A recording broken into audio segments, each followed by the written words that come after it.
Welcome to my journey to finding the meaning of literacy. My beautiful family. To the right of me is my angelic mother, Kalpana Patel. To the left of me, my biggest brother and only sibling, Sahil. To the furthest left is the bread maker of the family, my dad, Dilip Kumar Patel. Then there's your favorite student, me, Sagar Patel, in the middle. My big brother Sahil is 25 years old now, and we're only 7 years apart. He plays a big role in my life and is a great role model. He's a man that puts others before himself and one of the hardest working people I know.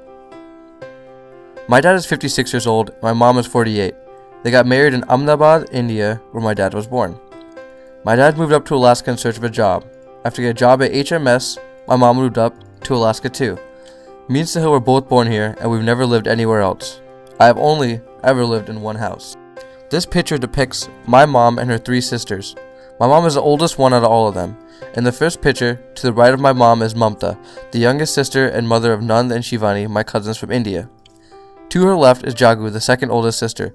Jagu's house is where the story takes place in my narrative. Jagu is married to my uncle Jay, and they are the parents to my cousins Nina and Anisha. And to the furthest left is the middle child, Rupal. She lives in London and does not take part in this story.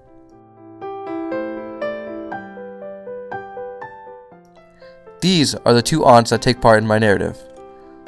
This is Jay's family and my family. Jay's family consists of his wife Jagu, my aunt, and their 2 daughters, Anisha in the fuchsia and Nina in the blue. Jay and Jagu own a liquor store down in Maryland, Delaware. Although they are not a huge part of my story, Anisha and Nina are the cousins I get along with the best. I love all my cousins, but I love Nina a little bit more than the rest. Nina is only 1 year older than me, and Anisha is 2. My home away from home. This amazing house is where Jay's family lives. Just seeing this house alone brings back so many memories. My story takes place in this house.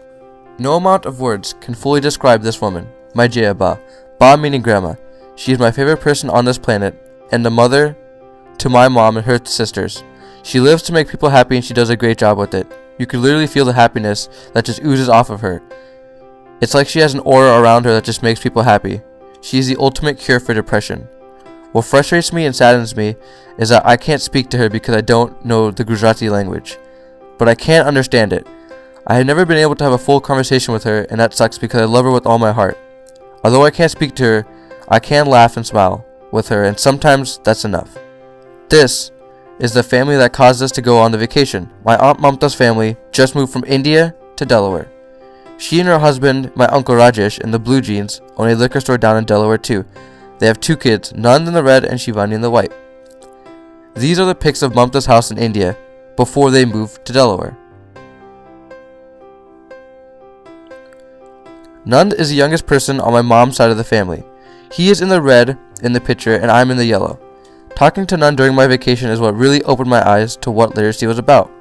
He told me the school was treating him bad and the kids were bullying him because he can't speak proper English. This hurt me, and after a quick pep talk, I really inspired him to strive for better English and not let others discourage him. Through talking with Nand, I realized that being literate was all a mindset. I thought I wasn't literate because I couldn't speak Gujarati, and Nand thought he was illiterate because he couldn't speak English. Truth is, literacy is location bound, and we should never give up on it no matter how hard it is. We're all taught literacy different, and we shouldn't feel bad for being illiterate. Instead, be happy with what we know and strive for betterness. Frederick Douglass and Jimmy Baca were other people who overcame a language barrier and bettered their literacy.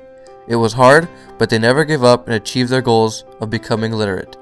If they could do it under harsh circumstances, so could none deny.